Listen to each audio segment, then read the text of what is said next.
मुंबई प्रवाशांची मुंबईमध्ये लोकलनी जे प्रवास करू इच्छितात अशा मुंबईकरांची लोकल कोंडी करण्याचं धोरण राज्य सरकारने ठरवलं असावं किंवा स्वीकारलं असावं अशी परिस्थिती आत्ता आहे। खरं तर गेल्या अनेक महिन्यांपासून विविध रिस्ट्रिक्शनच्या नावाखाली सर्वसामान्य मुंबईकरांना लोकलने प्रवास करणं या सरकारने मनाई केली होती। खरं म्हणजे सर्वसामान्यांसाठी सर्वात सोपं सुविधा असलेलं साधन म्हणजे लोकल मुंबईकरांचं, पण त्याच्यासाठीच रिस्ट्रिक्शन घालण्याचं काम या सरकारने केलं होतं। याच ठिकाणाहून वारंवार आम्ही मागणी केली होती, आंदोलन इशारा दिला होता आणि भारतीय जनता पार्टीनं लोकल सुरू करा, लोकलमधून प्रवाशांना प्रवास करायला परवानगी द्या, मुंबईकरांना प्रवास करायला परवानगी द्या, या मागणीसाठी भारतीय जनता पार्टीने आंदोलन केलं।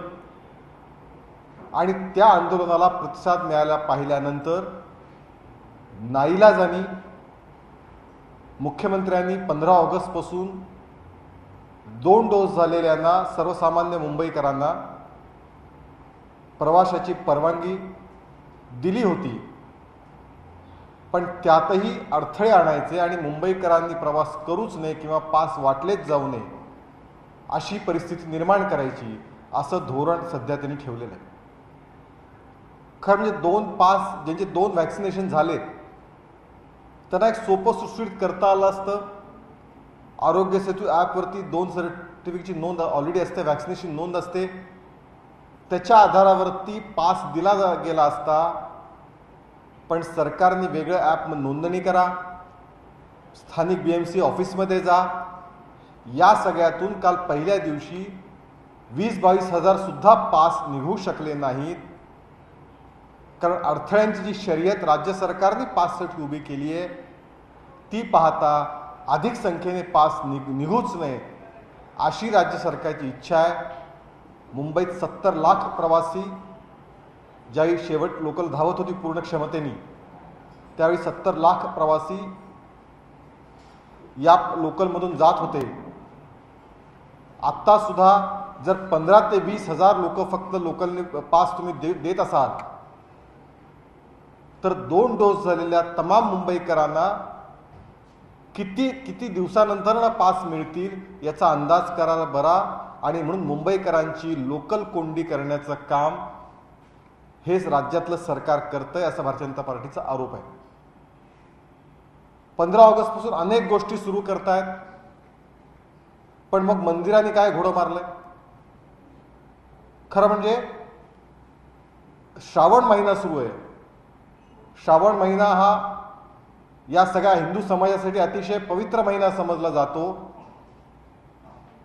मग या सगळ्या पवित्र महिन्यामध्ये लोक मंदिरामध्ये जात असतात, दर्शन घेत असतात। SOP जाहीर करू, नियम ठरवू आणि लोकांनी पण ते नियम पाळले असते, पण या सरकारला हिंदू समाजाच्या भावनांशी कोणत्याही प्रकारचं काही देणं घेणं नाही आहे। आणि बाकी सगळं सुरू करत असताना मंदिरावरचं बंदी मात्र कायम ठेवली आहे। वारी तर होऊ दिलीच नाही। लोक सांगत होते की आम्ही शिस्तबद्ध पद्धतीने करू, नियम पाळून करू, पण सरकार त्याच्याबाबतही एका प्रकारे त्यांनी दुर्लक्ष केलं। आणि आता बाकी सगळं सुरू करत असताना महाराष्ट्रातला मंदिरं मात्र अद्यापही बंद असणार आहेत। हे पण एक सगळ्यात मोठं राज्य सरकारचं हिंदू समाजाच्या भावनांकडे लक्ष न देण्याच्या धोरणाचा परिपाक आहे। आणखीन तिसरा मुद्दा, 15 ऑगस्टपासून अनेक गोष्टी सुरू करत असताना कलावंतांवरती अन्याय करण्याचं कामही कायम सरकारने कायम ठेवलं। तुम्ही 10 वाजेपर्यंतची मुदत दिली आहे, पण नाट्यगृह सुरू नाही आहेत। खरं म्हणजे या नाट्यगृहातल्या कलावंत आहेत, त्याशिवाय वेगवेगळ्या प्रकारचे बॅकस्टेज आर्टिस्ट आहेत जे अत्यंत सामान्य ह्याच्यातले असतात। त्यांना खरं म्हणजे त्यांना कुठल्याही प्रकारची मदत सरकारने केलीच नाही। पण किंबहुना त्यांना त्यांची रोजीरोटी सुरू करण्याचं, त्यांना त्यांच्या कामाला प्रोत्साहन देण्याचं किमान परवानगी तरी द्या. या नाट्य कलावंतांनी नाट्यक्षेत्रात असणाऱ्या विविध बॅकस्टेज आर्ट असतील, तंत्रज्ञ असतील, यांनी काय करायचं? त्यामुळे परवा त्याने आंदोलन केलं पण त्यातनं काही फार साध्य झालं नाही. आणि नाट्यकला ही महाराष्ट्राचा वैभव आहे. आणि जशा बाकीच्या गोष्टी तुम्हाला SOP करून जाहीर करता येतात, महाराष्ट्रातला रसिक हा सुज्ञ आहे. जे नियम सरकार आखेल, ठरवेल, त्या नियमानुसारच तो सुद्धा नाट्यकलाचा आनंद घेऊ शकतो. पण या ठिकाणी महाराष्ट्राचं वैभव असो, या हिंदू समाजाचं महत्त्वाचं असणारं क्षेत्र असो, मग ते मंदिर असो, श्रावण महिना पवित्र असो, राज्य सरकारला त्याच्याशी देणं घेणं नाही, हे मात्र आहे. हे वारंवार स्पष्ट होत आहे. आणखीन एक सगळ्यात महत्त्वाचा अत्यंत गंभीर मुद्दा, राज्य सरकारने महाराष्ट्रातल्या शिक्षण क्षेत्राचा पूर्णपणे बट्ट्याबोळ करण्याचा निर्धार केला आहे का, असा प्रश्न पडावा, अशी इतकी गंभीर परिस्थिती आहे. म्हणजे निर्णयच घ्यायचे नाहीत, निर्णय नुसत्या घोषणा करायच्या, प्रत्येक निर्णयाला न्यायालयाकडनं फटकारे मिळवायचे, 15% फी कमी करण्याचा निर्णय आमच्या शिक्षण मंत्र्यांनी तावातावाने घोषित केला प्रसिद्धीसाठी. पण कालच्या कॅबिनेट मीटिंगमध्ये सुद्धा शिक्षण सम्राटाच्या दबावापोटी हा निर्णय घेता आला नाही. हे सरकार कुणाचं आहे? महाराष्ट्रातल्या सर्वसामान्य विद्यार्थ्यांचं आहे का शिक्षण सम्राटाच्या तालावर नाचणाऱ्यांचं आहे? याचा विचार कुठेतरी करण्याची गरज आहे. कारण 15% फी वाढीचा फी कपातीचा निर्णय सरकारला करता आला नाही. शिष्यवृत्ती जी गोरगरीब विद्यार्थ्यांसाठी अत्यंत आवश्यक आहे, अशा शिष्यवृत्तीसाठी परीक्षा घेतली जाते राज्य सरकारकडून. त्यातही प्रचंड अनेक ठिकाणी गोंधळ आहे. अनेक ठिकाणी परीक्षा घेतल्याच गेल्या नाहीत. अनेक ठिकाणी घ्यायच्या की नाही ह्याच्यावर निर्णय होत नाही आहे. म्हणजे महाराष्ट्रातला गरीब विद्यार्थी जो या शिष्यवृत्ती परीक्षा देतो, त्या शिष्यवृत्ती परीक्षा त्यासाठी प्रतिष्ठेच्या असतात, गरजेच्या असतात, तो शिष्यवृत्ती मिळवतो जिद्दीने. मात्र गरीब विद्यार्थ्यांनी शिकू नये अशा प्रकारची धारणा शिक्षण सम्राटांची असावी, आणि सरकार पण त्या पद्धतीने वागतंय. त्यामुळे तोच निर्णय पुन्हा एकदा आणखीन एक शाळा सुरू करावी की नाही यातही गोंधळ. एक मंत्री येऊन सांगतात 17 पासून सुरू झाली पाहिजे, दुसरं म्हणजे टास्क फोर्स सुरू नाही. कोणत्याही विषयावर सरकारने शास्त्रीय पद्धतीने चर्चा करून निर्णय केले पाहिजेत, ही भूमिका आहे. पण इथे आपल्या मनाला येईल तसे निर्णय करायचे. एक मंत्री निर्णय जाहीर करतो, दुसरा निर्णय त्याच्या विरोधातला निर्णय जाहीर करतो, आणि त्यातनं कोर्टामध्ये ते टिकत नाही, कोर्टात मांडता येत नाही.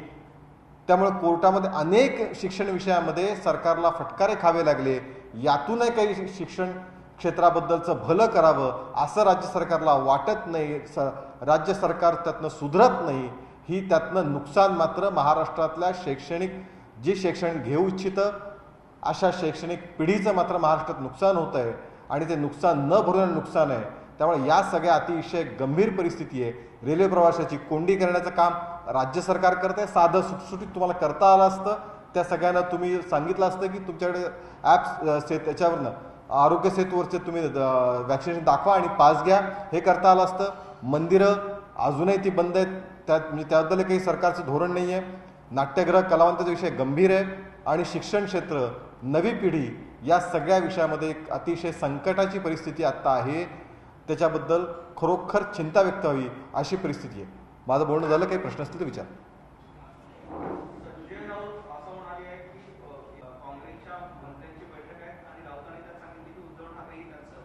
म्हणजे संजय राऊत यांनी आज एक कबुली दिली की त्या एका अर्थाने माननीय उद्धव ठाकरे हे शिवसेनेचे मुख्यमंत्री नसून काँग्रेसचे मुख्यमंत्री आहेत.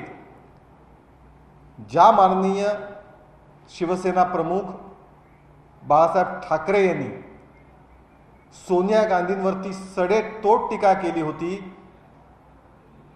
त्याच ठिकाणी सोनिया गांधी बैठक बोलवतात काँग्रेसच्या मुख्यमंत्र्यांची, हे संजय राऊतांचं वाक्य, आणि त्या बैठकीला उद्धव ठाकरे जात असतील तर माननीय शिवसेना प्रमुख बाळासाहेब ठाकरे यांना काय वाटलं असेल, काय वाटत असेल, हा खरं तर शिवसैनिकांनी विचार करण्याची गोष्ट आहे.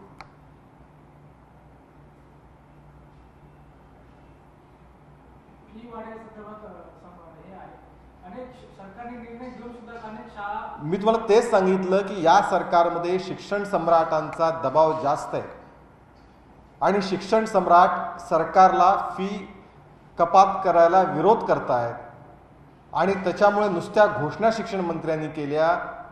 ते घोषणासुद्धा कधी केल्या, ज्यावेळी न्यायालयाने सांगितलं की शिक्षण जी फी वाढ आहे किंवा फी जी आहे शाळा भरल्याच नाही आहेत, त्यामुळे त्या फीमध्ये कपात केली पाहिजे. आणि ही खरं तर नैसर्गिक गोष्ट होती की एकीकडे शाळा भरल्या नाहीत, दुसरीकडे अनेकांच्या रोजगार आणि अनेक पगार कपात झाली, रोजगार गेले. अशा वेळी शैक्षणिक फी शुल्कामध्ये कपात व्हावी हे कोर्टानं सांगावं लागलं. खरं तर हे सरकारचा निर्णय सरकारने करायला पाहिजे होता, पण त्याच्यानंतर सुद्धा त्या न्यायालयाच्या आदेशानंतरनं फक्त घोषणा झाली, प्रत्यक्ष ती येत नाही आहे. कारण शिक्षण सम्राटाच्या तालावरती या सरकारमधले काही जण नाचतायत आणि त्याचा परिणाम असा होतोय की आज विद्यार्थी हवाल दिलेत, पालक हवाल दिलेत, विद्यार्थी पालक हवाल देईल आणि काय सरकार मात्र मस्त मजेत निर्णय न घेता काम सुरू आहे.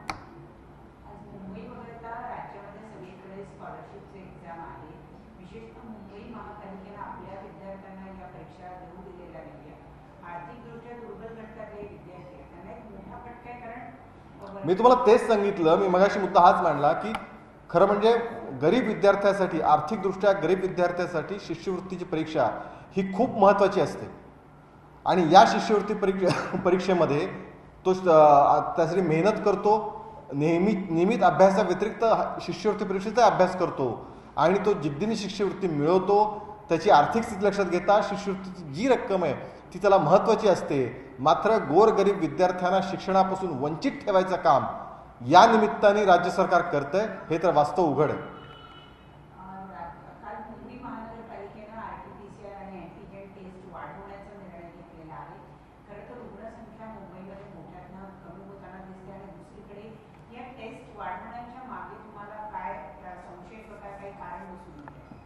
तरी मुळामध्ये